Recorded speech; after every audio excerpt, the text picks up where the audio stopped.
Good morning बेटा लोग। हम कॉम्प्लेक्स की सेकंड एक्सरसाइज पे डिस्कस करने जा रहे हैं बेटा, जिसका नाम है equalities of the complex number. तो पहले सब ये डिस्कस करते हैं कि सर इक्वलिटीज ऑफ कॉम्प्लेक्स कहने का क्या मतलब हुआ। बेटा इक्वलिटीज कहने का मतलब हुआ एक कॉम्प्लेक्स से कंपेयर करते हैं। और कॉम्प्लेक्स से कंपेयर करते कैसे, कॉम्प्लेक्स का रियल पार्ट अगले कॉम्प्लेक्स के रियल पार्ट से कंपेयर करता है और कॉम्प्लेक्स का इमेजिनरी पार्ट अगले कॉम्प्लेक्स के इमेजिनरी पार्ट से कंपेयर करता है। जैसे इक्वलिटीज ऑफ कॉम्प्लेक्स हम कह दें, जैसे ये हमने लिख दिया x plus i y is equal to of 3 + 4i। हम आपसे कह दिए कि find the value of x and y। तो करते क्या साहब, x के प्लेस पे है कितना 3 है, इसका मतलब सर x इक्वल टू 3 और y के प्लेस पे कितना 4 है, तो x की वैल्यू हमारे पास मिल गई 3 और y के प्लेस पे कितना आ रहा है 4। इसी को हम कहते हैं कि इक्वलिटीज ऑफ द कॉम्प्लेक्स का, एक कॉम्प्लेक्स का दूसरे कॉम्प्लेक्स से कंपेयर करना है इक्वलिटीज ऑफ कॉम्प्लेक्स कहलाता है। लेकिन कॉम्प्लेक्स कंपेयर कैसे करते हैं, कॉम्प्लेक्स का रियल पार्ट कॉम्प्लेक्स के रियल पार्ट से कंपेयर करता है, कॉम्प्लेक्स का इमेजिनरी पार्ट कॉम्प्लेक्स के इमेजिनरी पार्ट से कंपेयर करता है। और बेटा इसी कंपेयर ही करना इक्वलिटीज कहलाता है। और इक्वलिटीज ऑफ कॉम्प्लेक्स कहने का मतलब एक कॉम्प्लेक्स का ही कंपेयर करना है इक्वलिटीज ऑफ कॉम्प्लेक्स कहते हैं। आप क्लियर ना। तो ऐसे क्वेश्चंस कैसे मिलेंगे, इस तरह से क्वेश्चंस होंगे, आगे कुछ कॉम्प्लेक्स लिखे होंगे। वो नॉर्मल नहीं है कि ऐसा नहीं कि सिर्फ 2 ही पार्ट के कॉम्प्लेक्स हो, नंबर ऑफ टर्म्स और भी हो सकते हैं। तो कुछ नहीं करना बेटा, कम रियल का रियल से कंपेयर करना है, इमेजिनरी का इमेजिनरी से कंपेयर करना है और एक कॉम्प्लेक्स का दूसरे कॉम्प्लेक्स से कंपेयर करना ही इक्वलिटीज ऑफ कॉम्प्लेक्स कहलाता है। क्लियर। नेक्स्ट टॉपिक देखते हैं। हमने आपसे कहा साहब addition and subtraction of complex. एक कॉम्प्लेक्स का ऐड और सब्ट्रैक्ट करना कैसे होता है, कॉम्प्लेक्स ऐड सब्ट्रैक्ट करते कैसे, कॉम्प्लेक्स के रियल पार्ट से ऐड करते हैं, कॉम्प्लेक्स के इमेजिनरी पार्ट से सेपरेट करते हैं। जैसे आपसे बात करते हैं, जैसे हमने कहा 2 + 3i प्लस सब ये लिख दिया हमने। अब मुझे कॉम्प्लेक्स से क्या करना है, ऐड करना है। तो ऐड कैसे होगा बेटा, रियल से ऐड करता है, इमेजिनरी से ऐड करता है। रियल पार्ट से ऐड करेगा, सब ये ऐड कर गया, ये हो गया 7, इमेजिनरी से ऐड करेगा 6i। इसी को कॉम्प्लेक्स का एडिशन कहते हैं। अगर हम सब्ट्रैक्शन की बात करें तो सब्ट्रैक्शन में भी सेम प्रोसेस होता है, रियल के साथ ऐड होते हैं या रियल के साथ सेपरेट होते हैं, इमेजिनरी के साथ सेपरेट होते हैं। इसी को कॉम्प्लेक्स का एडिशन और सब्ट्रैक्शन कहते हैं। ऐसे हमने लिख दिया 2 + 3i माइनस ऑफ 1 - 4i। अब मुझे इसके साथ इसका सेपरेट करना है, तो सब हम सेपरेट कैसे करते हैं, लिख दिए 3, ये 2 + 3i है बेटा, 2 + 3i -1, ये प्लस हो जाएगा भाई, +4i। अब क्या कह रहे हैं सर, ये 2 और ये रियल है सर, +-1 सेपरेट हो जाएंगे। अब ये इमेजिनरी कितना हो जाएगा साहब, 7i। इसी को हम कहते हैं क्या है, एडिशन और subtraction of complex. Complex add separate होते कैसे हैं, कुछ नहीं करना, रियल के साथ रियल ऐड होता है, इमेजिनरी के साथ इमेजिनरी ऐड होता है, रियल के साथ रियल सेपरेट होते हैं, इमेजिनरी के साथ इमेजिनरी सेपरेट होते हैं। इसी को हम एडिशन सब्ट्रैक्शन ऑफ कॉम्प्लेक्स कहते हैं। अब आते हैं नेक्स्ट टॉपिक हमारी हो रही है मल्टीप्लिकेशन ऑफ कॉम्प्लेक्स। अगर बेटा मल्टीप्लिकेशन ऑफ कॉम्प्लेक्स पर डिस्कस करते हैं, आधे कॉम्प्लेक्स के मल्टीप्लिकेशन कैसे किए जाते हैं। जैसे हमने लिख दिया 2 + 3i × 6 - 2i। अब हमें मल्टीप्लाई करना है, तो मल्टीप्लाई रियल से और रियल का इमेजिनरी से भी मल्टीप्लाई होता है। ऐसा नहीं होता कि रियल का रियल से इमेजिनरी से मल्टीप्लाई करते हैं। मल्टीप्लिकेशन में ऐसा नहीं होता, रियल का रियल से इमेजिनरी का इमेजिनरी से आप मल्टीप्लाई करिए, कितना हो जाएगा ये सर, ये 12 हुआ, कितना हुआ 18i, फिर कितना है -4i, फिर बेटा -6i², ये हो गया 12 सब प्लस, ये देख रहे हैं सेपरेट हो रहा है, कितना हो गया भाई 14 है, i² इज नो -1 + 6 हो गया, ये 12 6 इज 18 + 14i। तो ये हमारा वो मल्टीप्लिकेशन ऑफ कॉम्प्लेक्स मल्टीप्लाई कैसे करते हैं। ऐसा नहीं कि रियल से मल्टीप्लाई करेगा इमेजिनरी, ऐसा नहीं, हम रियल का इमेजिनरी रियल से भी करते हैं, रियल का इमेजिनरी से भी करते हैं। एक अलजेब्रिक एक्सपेंशन का मल्टीप्लिकेशन जिस तरह से करते हैं, same properties multiplication of complex में भी यूज की जाती है। एक रियल का रियल से भी, रियल का इमेजिनरी से भी करेंगे आप, इमेजिनरी का रियल से भी करते हैं, इमेजिनरी का इमेजिनरी से भी करते हैं। इसे बोलते हैं क्या साहब, मल्टीप्लिकेशन ऑफ कॉम्प्लेक्स कहते हैं।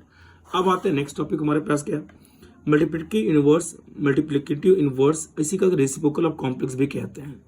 अब आते हैं सब ये सर मल्टीप्लिकेटिव इनवर्स कहने का मतलब क्या, एक कॉम्प्लेक्स का इंडिकेशन जेड होता है। कभी भी कॉम्प्लेक्स को कहीं इंडिकेट करना हो तो बेटा उसे कैपिटल जेड से इंडिकेट करते हैं। ये हमारे पास कैपिटल जेड का इंडिकेशन ऑफ कॉम्प्लेक्स। और ये मल्टीप्लिकेटिव इनवर्स कहने का मतलब हुआ is Z inverse. Z inverse को ही हम मल्टीप्लिकेटिव इनवर्स कहते हैं। जैसे हमने आपसे बोला कि जेड की वैल्यू 2 + 3i है, चलिए साहब हमें जेड इनवर्स निकालना है। जेड इनवर्स कहने का मतलब हो जाएगा ये फिर 2 + 3i⁻⁻1। और इसे लिख कैसे सकेंगे आप, इसका मतलब हुआ सर इसे आप लिखेंगे 1/2 + 3i। बेटा कॉम्प्लेक्स की प्रॉपर्टीज होती है कि डिनोमिनेटर प्लेस पे कभी भी इमेजिनरी पार्ट नहीं होने चाहिए। इसका मतलब सर इसे हम रेशनलाइज करेंगे, 2i 3i is multiply by of 2 - 3i upon 2 - 3i। ये देखिए कितना बन रहा है 2 - 3i, a + b a - b, आपने कहा 4 - 9i² is equals to of 2 - 3i is whole by i² is -1, 4 + 9 हम ऐड कर देते हैं 2 - 3i कितना हो गया सर, ये 13 हुआ। इसे आप ब्रेक कर दीजिए, रियल के पार्ट प्लस 3/13i। ये हमारे पास क्या हुआ जेड इनवर्स। इसी को बोलते क्या है सर, इसी को मल्टीप्लिकेटिव इनवर्स ऑफ जेड कहते हैं। जेड इनवर्स कहने का मतलब हुआ आपका जेड कितना दिया था, जेड इज इक्वल 2 + 3i। बेटा जेड इनवर्स निकाला, जेड इनवर्स को कहते क्या सर, जेड का मल्टीप्लिकेटिव इनवर्स कहते हैं। इसी को हम कहते हैं क्या, रेसिप्रोकल ऑफ कॉम्प्लेक्स भी कहा जाता है। बात समझ में आ गई होगी। कैसे निकालते हैं सर, हमारे पास जेड कितना बेटा, जेड हमारे पास 2 + 3i, हमें निकालना है क्या जेड इनवर्स। तो जेड इनवर्स लिखते कैसे 2 + 3i इज पावर -1, इसे लिख सकते हैं 1/2 + 3i। नॉलेज में कभी भी डिनोमिनेटर प्लेस पे इमेजिनरी पार्ट कॉम्प्लेक्स में नहीं होना चाहिए। डिनोमिनेटर पे कहीं भी आई का पार्ट नहीं होना चाहिए। डिनोमिनेटर पे कहीं भी आई का पार्ट मिल रहा है हम तुरंत उसे रेशनलाइज कर देते हैं। हम रेशनलाइज करके कॉम्प्लेक्स के स्टैंडर्ड में चेंज कर दिए। इसे कॉम्प्लेक्स का स्टैंडर्ड फॉर्म कहते हैं। जरूरत पड़ने बेटा इसी को हम a + ib form of complex भी कहते हैं। ठीक है, नेक्स्ट आता है डिवीजन ऑफ कॉम्प्लेक्स। अब डिवीजन ऑफ कॉम्प्लेक्स कहने का मतलब क्या हो, ऐसे हमने आपसे कहा 2 + 3i से 1 + 2i को डिवाइड करना है। तो अब डिवाइड कहने का मतलब हुआ डिनोमिनेटर पे इमेजिनरी पार्ट नहीं होना चाहिए। एक कॉम्प्लेक्स का डिविजन कहने का मतलब हुआ डिनोमिनेटर पे इमेजिनरी पार्ट नहीं होना चाहिए। अगर डिनोमिनेटर प्लेस पे इमेजिनरी पार्ट है तो हम रेशनलाइज कर देते हैं। और अगर इसे हम रेशनलाइज करें upon is multiplied by of 1 - 2i and divide by 1 - 2, हमने रेशनलाइज कर दिया। बेटा कितना होगा ये सर, ये 2 है 3i - 4i 6i² is whole by 1 - 4i² i² -1 लिखते हैं आप। देखिए ये -1 हो जाएगा तो क्या लिख रहे हैं आप 2 सब्ट्रैक्ट कर दीजिए -i, ये +6 हुआ होल बाई बेटा 1 + 4 ऐड कर दो आप 8 - i/5। ये कितना हो भाई 8/5 - i/5। ये हमारे पास क्या हुआ, इस कॉम्प्लेक्स का डिवीजन कहलाएगा। डिवीजन कहने का मतलब वो एक कॉम्प्लेक्स को a + ib के फॉर्म में चेंज कर देना। और a + ib फॉर्म एक कॉम्प्लेक्स का स्टैंडर्ड फॉर्म कहलाता है। बेटा किसी भी कॉम्प्लेक्स का जो सॉल्यूशंस फाइंड करेंगे हम तो उन्हें हम a + ib के फॉर्म में चेंज करते हैं। और a + ib फॉर्म कहलाता क्या, एक कॉम्प्लेक्स का स्टैंडर्ड फॉर्म कहलाता है।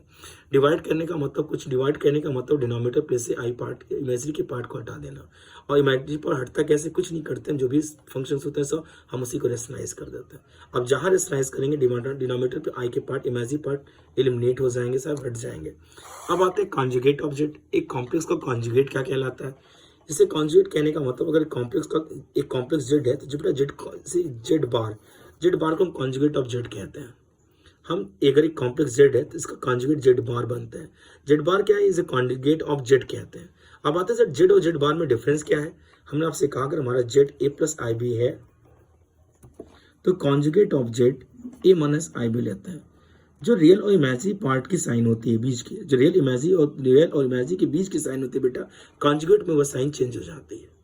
सिर्फ रियल और इमेजिनरी के बीच की साइन चेंज होगी। इसका मतलब हम आपसे ये कह रहे हैं कि अगर हमारा जेड ऐसा कुछ हुआ सर -a + ib है तो अब क्या जेड बार कितना होगा, तो इन दोनों के बीच की साइन चेंज होती है -a - -ib।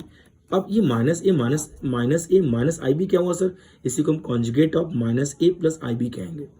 बात हमारे आपको समझ में आ गई कॉम्प्लेक्स के कॉन्जुगेट क्या होते हैं। अब आते हैं नेक्स्ट क्या है हमारे पास, कुछ बुक में ऐसे लिखा हुआ IMZ एंड REZ। IMZ को कहते हैं क्या, इमेजिनरी पार्ट ऑफ कॉम्प्लेक्स कहते हैं, इसे रियल पार्ट ऑफ कॉम्प्लेक्स कहते हैं। जैसे हमने आपसे कहा जेड हमारे पास एक कॉम्प्लेक्स दिया हुआ है, हमने कहा z equal to a plus I b एक बेटा कॉम्प्लेक्स गिवन है हमारे पास। तो जरूरत पड़ने पर मैं इसे ऐसे भी लिख सकते हैं कि आई एम जेड कहने का मतलब imaginary part of z, imaginary part of complex z is b. और अगर हम आर इज जेड की बात करें, इसका मतलब हुआ रियल पार्ट ऑफ कॉम्प्लेक्स, और real part of complex is A, मतलब R is Z is to R. तो ये ध्यान रखना है कि हमारे पास कहीं भी अगर आई एम जेड लिखा हो, इसका मतलब हुआ कि इमेजिनरी पार्ट ऑफ कॉम्प्लेक्स की बात कर रहा है, और आर इज जेड कर लिखा हुआ तो इसका मतलब रियल पार्ट ऑफ कॉम्प्लेक्स लिखा हुआ है। हमने एग्जाम्पल दिया कि z equal to a plus I b लिखा बेटा, हमें आई एम जेड निकालना, इसका तो imaginary part of z, imaginary part of z is b, और आर इज जेड कहने का मतलब रियल पार्ट ऑफ जेड, और real part of z is a. तो बात को समझ में आ गया कि सर आई एम जेड और आर इज जेड की मीनिंग्स क्या बन रही है। अब आते हैं A plus I B form क्या होते हैं। A plus I B form of complex कहने का मतलब है बेटा कभी भी कॉम्प्लेक्स के सोल्यूशन जब भी निकाले जाते हैं तो उस कॉम्प्लेक्स को ए प्लस आई बी के फॉर्म में चेंज कर देते हैं, और ए प्लस आई बी के फॉर्म में चेंज करना ही एक कॉम्प्लेक्स अपने स्टैंडर्ड फॉर्म में कहा जाता है। हम कॉम्प्लेक्स का मल्टीप्लिकेशन निकाल रहे हैं, कॉम्प्लेक्स जब भी ऐड सेपरेट या मल्टीप्लाई डिवाइड कुछ भी कर रहे होते हैं तो उस कॉम्प्लेक्स को ए प्लस आई बी के फॉर्म में चेंज कर देते हैं, क्योंकि कॉम्प्लेक्स की पार्ट कई कॉम्प्लेक्स मल्टीप्लाई कर रहे हैं, कई कॉम्प्लेक्स ऐड सेपरेट कुछ भी इस तरह के कोई भी ऑपरेशंस कई कॉम्प्लेक्स अगर फॉलो कर रहे हैं तो कॉम्प्लेक्स के जो मैक्सिमम नंबर ऑफ टर्म्स होते हैं बेटा वो 2 होते हैं, एक रियल और एक इमेजिनरी। क्योंकि मेरे नॉलेज में सर आई की डिग्रियां जो अगर एक से ज़्यादा होंगी तो उनको सिंप्लीफाई करके हम आई की डिग्रियों को 1 तक ले आते हैं सर।